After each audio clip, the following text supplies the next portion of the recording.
So I'm proud to say that on Wednesday, Chancellor Sajid Javid is going to set out the most ambitious spending round for more than a decade. I said I wanted to make your streets safer, and that is why we are recruiting another 20,000 police officers. I said I wanted to improve your hospital and reduce waiting times at your GP. And so we are doing 20 new hospital upgrades in addition to the 34 billion going to the NHS. And I said I wanted every child in this country to have a superb education. That's why I announced last week that we are levelling up funding across the country and spending much more next year in both primary and secondary schools. And it's to push forward this agenda on these and many other fronts that we need a Queen's speech in October while leaving due time to debate Brexit and other matters. And as we come to that Brexit deadline, I am encouraged by the progress we are making. In the last few weeks, the chances of a deal have been rising, I believe, for three reasons. They can see that we want a deal. They can see that we have a clear vision for our future relationship with the EU, something that has not always perhaps been the case. And they can see that we are utterly determined to strengthen our position by getting ready to come out, regardless, come what may. But if there's one thing that can hold us back in these talks, it is the sense in Brussels that MPs may find some way to cancel the referendum, or that tomorrow MPs will vote with Jeremy Corbyn for yet another pointless delay. I don't think they will. I hope that they won't. But if they do, they will plainly chop the legs out from under the UK position and make any further negotiation absolutely impossible.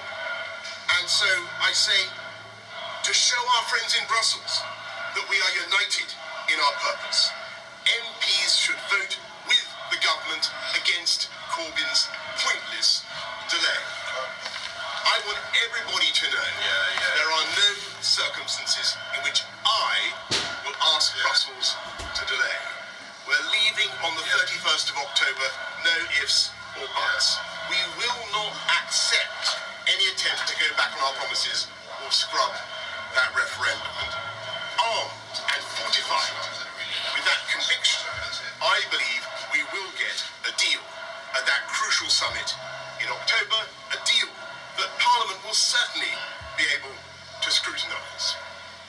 And in the meantime, let's let our negotiators get on with their work without that sword of Damocles over their necks and without an election.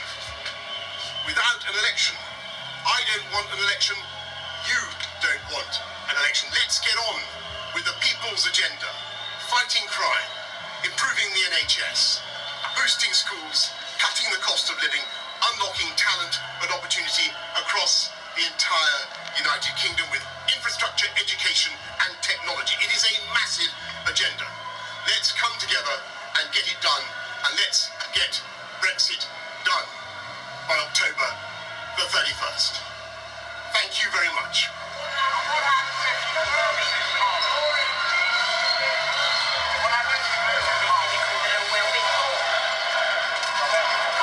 Boris Johnson talking there. There was much speculation that he was going to call for a snap general election. Those are not the words that we heard. Laura Cuso, what did you make of that? Well, they're not, but it was fascinating this week there. We had in the last few minutes, we heard Boris Johnson make absolutely plain that he will not accept Brexit being delayed any further. Why does that matter? Because Downing Street is worried that this week MPs will win their bid to extend Brexit rather than leave without a deal. And my understanding is that while Boris Johnson was at pains there to say that he doesn't want a general election, Downing Street is willing to call a rapid election with a date possibly being October the 14th if MPs defeat the government this week. So what do you think stopped him announcing that now? Well, I think Boris Johnson does not want it to seem as if he wants a general election. He couldn't have been more plain about that. They want, I believe, this week to be able to point the finger at MPs blocking Brexit as they would conceive of it in number 10.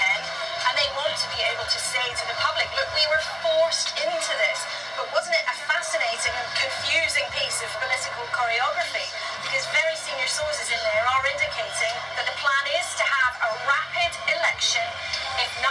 finds itself on the losing side in Parliament this week.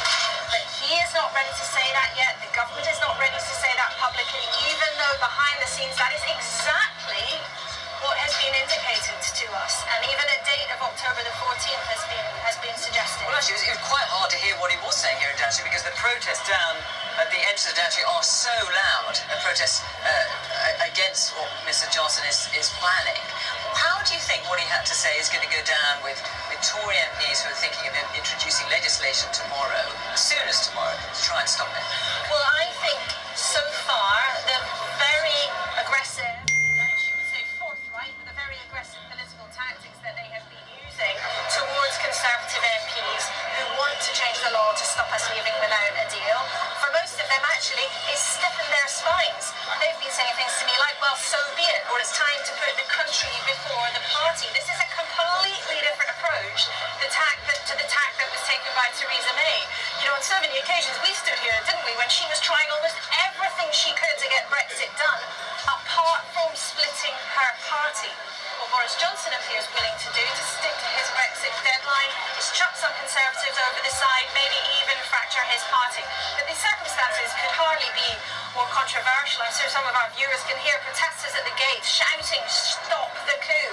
The number 10's well aware how divisive this is, but I think rather than try to bring people together, they are maximising what they believe is the reason that Boris Johnson is here, which is to get Brexit done on October the 31st, whatever happens. But I suspect by the end of the week, we might hear another announcement from him announcing that we are indeed going to have a general election, but we'll see. We should see, and we will be back, Laura, if that happens. Well, let's talk to Katya Adler in Brussels. Just remember, Katya, what are they making of all this over there?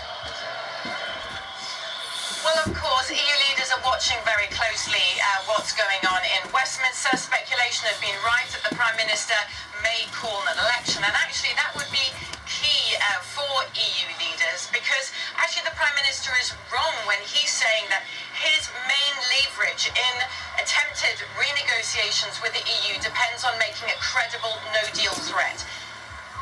EU leaders believe him, and it's made them sit up and listen, but it's not enough for them to change the withdrawal agreement to make painful concessions. And why is that? Well, because with the numbers that the Prime Minister has in Parliament, he simply cannot guarantee to EU leaders that if they make concessions, that those concessions will mean that a Brexit deal is guaranteed to get through Parliament. Now, if he were to hold a general election before the UK would leave the EU, that could change all of that if he got a majority. He needs simply to persuade EU leaders that their pain would result in their gain, would result in a Brexit deal. Otherwise, they say, why on earth would we make concessions if that Brexit deal still may not pass through Parliament? But even then, Fiona, whether or not an election is called, even those here in the EU who still hold out some hope for a deal, you have to ask, what would that Brexit deal compromise be that would be acceptable to the EU and the UK?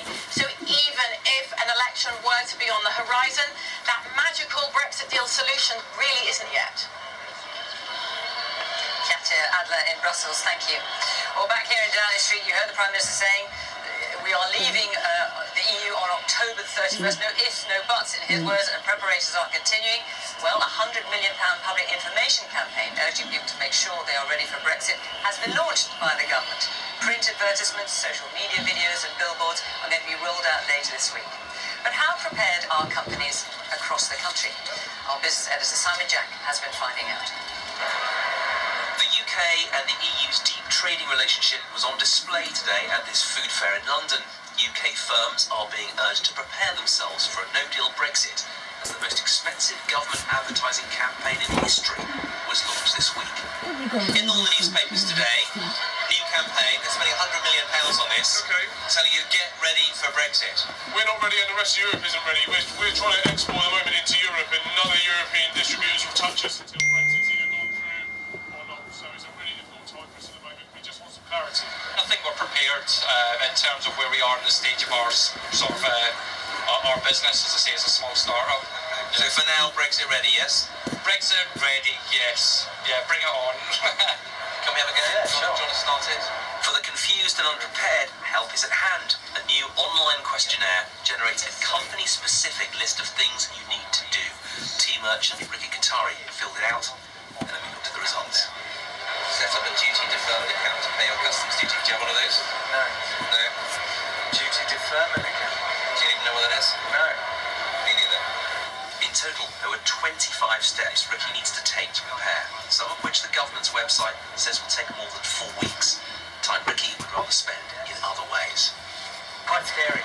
The amount of items I've got to look at, or potentially employ someone to now work with me on to get these things all resolved in time. We're busy with trade shows and meeting clients, trying to continue with the business. I think this is going to take some time to really go through. So, some businesses here say they've done all they can, others say they feel very underprepared.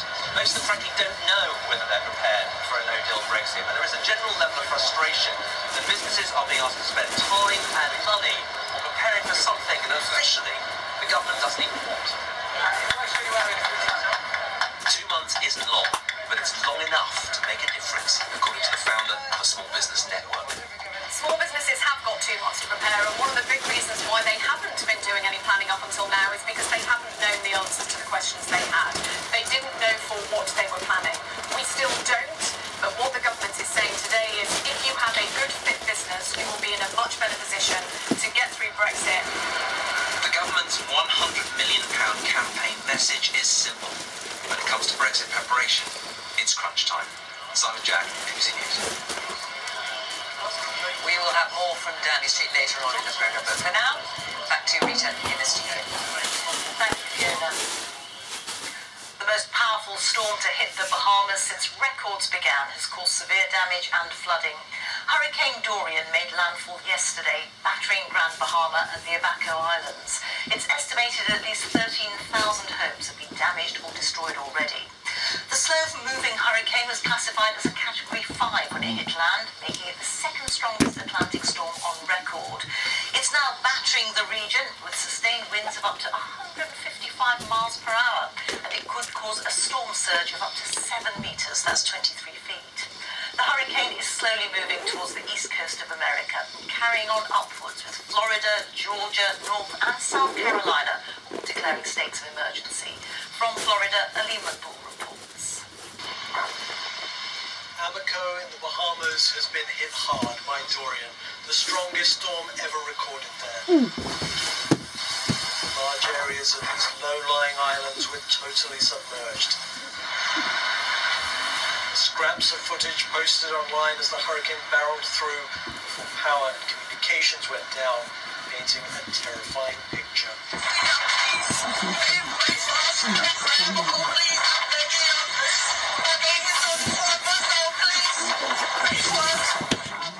The apartment block of the mother who took this video had been ripped off.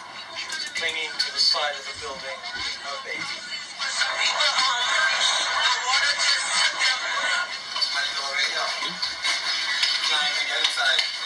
Aid agencies estimate that up to 13,000 homes could have been destroyed as this catastrophic storm moves through the Bahamas at some points at just a mile an hour. We have reports of casualties. We have reports of bodies being saved. We cannot confirm those reports until we go out and have a look for ourselves. This is now the 4th year in a row in which there's been a Category 5 hurricane in the Atlantic, a record in the modern era, with experts attributing the increased frequency of these weather events to climate change. And Dorian now heads towards Florida. Projections this storm could remain hurricane strength for as much as another 5 days. Well, with Hurricane Dorian just hours away from the US mainland, emergencies have been declared in 4 states, and compulsory evacuation orders are in place right along this coastline. Ali Makboul, BBC News, on the east coast of Florida. The US Coast Guard says it's trying to rescue more than 30 people after their boat caught fire off the coast of California. The vessel appears to be a diving boat, and reports say some passengers may be trapped below deck. Some crew members have been rescued, but there are believed to be numerous fatalities, with 33 people still unaccounted for. The giant steel company Tata is closing its Orb Electrical Steels factory in Newport in South Wales. Tata said it couldn't afford the £50 million pound upgrade needed to make the plant viable to produce steel for electric vehicles. It said